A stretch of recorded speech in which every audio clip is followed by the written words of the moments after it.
Olá, meu irmão, minha irmã. Próxima frase do Credo Apostólico que vamos falar diz o seguinte: creio no Espírito Santo. A gente tem uma noção popular de espírito, né, que é baseada em filmes de terror ou então em desenhos animados, né, aquela figura do fantasminha. Então é uma noção muito comum você entender um espírito, alguma coisa, né, espiritual, como uma força, né, um fluido, uma névoa, alguma coisa abstrata. Mas o que nós vemos nas Escrituras é que o Espírito Santo é uma pessoa. Além de ser o próprio Deus, um aspecto, né, da Trindade, né, uma das pessoas da Trindade, o Espírito Santo ele é uma pessoa, ele não é simplesmente uma força, algo, né, que está passeando por algum lugar no mundo. Não, mas ele tem pessoalidade. Em Atos capítulo 13, versículo 2, o Lucas vai dizer que o Espírito Santo disse. Então, uma força, um fluido não fala. Quem fala é uma pessoa, então nós vemos pessoalidade no Espírito Santo. Em Atos 15, 28 também, Paulo vai dizer, olha, pareceu bem ao Espírito Santo e a nós fazer tal coisa. Então, mostrando que uma consciência na pessoa do Espírito Santo. Então, o Espírito para nós é muito mais do que algo abstrato. O Espírito Santo é algo muito concreto na vida do cristão, principalmente para nós da Nova Aliança, quando recebemos esse Espírito a partir do dia do Pentecostes, e estamos numa era marcada pela ação muito presente do Espírito Santo em nós.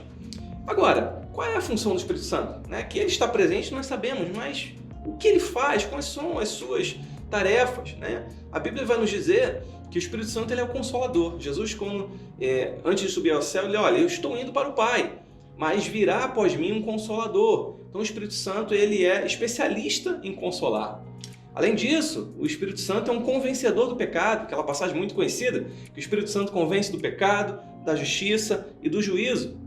O Espírito Santo ainda, ele faz habitação no crente. Todo aquele cristão que recebe o Senhor Jesus possui o Espírito Santo dentro de si e isso faz com que essa pessoa busque agradar a Deus. O Espírito nos guia, nos leva num caminho de obediência e imitação da pessoa e do caráter de Cristo.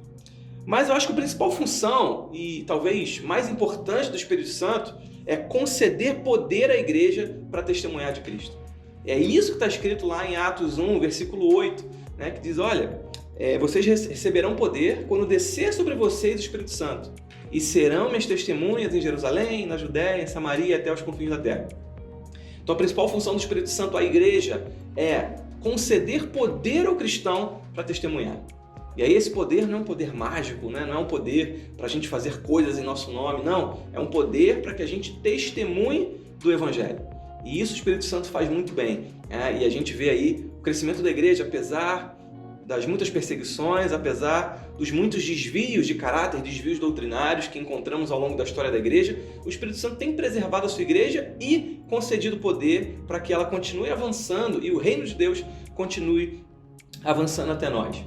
Então esse poder, ele é expresso em nós como? A gente recebe um superpoder como se fosse um herói? Não. Esse poder é expresso em nós, em primeiro lugar, por um meio interno, que é o fruto do Espírito. A gente passa a adquirir virtudes que são importantes. Lá em Gálatas vai dizer o amor, a paciência, o domínio próprio. O Espírito vai produzindo internamente esse fruto em nós. Mas também tem um aspecto externo, que são os dons espirituais. O Espírito trabalha o nosso caráter interiormente por meio do fruto, mas exteriormente ele nos concede poder para exercermos os dons espirituais.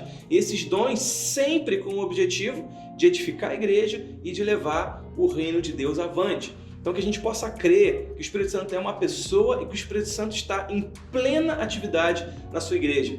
E a gente pode ver isso pela vida dos cristãos, que expressam isso por meio de uma vida consagrada, de uma vida virtuosa, de uma vida que amadurece esse fruto do Espírito, mas que também exerce dons espirituais para o bem, para o crescimento da igreja, até que o Senhor volte. Então, cremos no Espírito Santo. Amém? Grande abraço e até o próximo vídeo.